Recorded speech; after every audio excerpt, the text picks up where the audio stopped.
Orange County Registered Digital.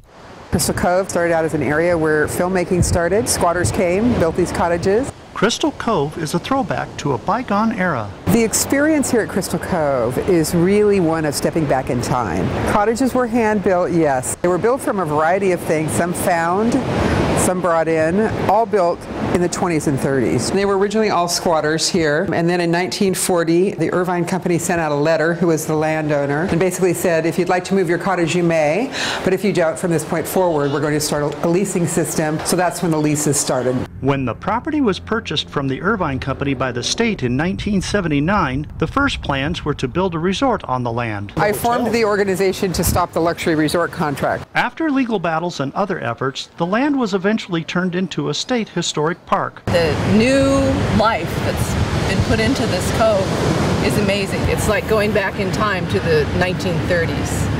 And it has so much charisma and natural beauty together, because the cottages are so darling and there's such a contrast to the wilderness and the rocks and the sea. Many of the old ramshackle cottages have been restored, but now the Cystral Cove Alliance is getting ready to restore the remaining 17 cottages. These will all turn into overnight rentals, and we began working on this project in January. The one thing that we really strive to preserve here is that feeling of a place that's evolved over years. Though they are restoring that ramshackle handmade quality of the cottages, they will be bringing the buildings up to code. All new utilities, underground lift stations, sewer systems, taking out all the septic tanks, retaining walls, recreation of the boardwalk for public access. The Alliance will try to keep the places looking a lot like they did more than 60 years ago. If they find that there is termite damage, that part will be replaced with in-kind materials. Some of those in-kind materials include things like old cast iron tubs and some very unique windows. These windows came off of an old railroad car. But restoring the cottages isn't cheap.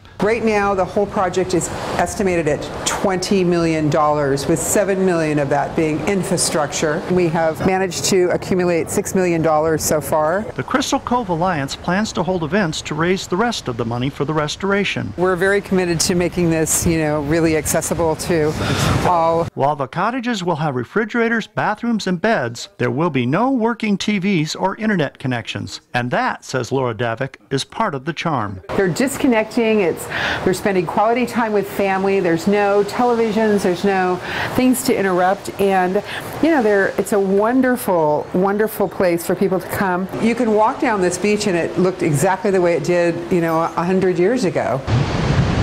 Mark Eades reporting for OCRegister.com. Orange County Register. We are here in the service of Orange County.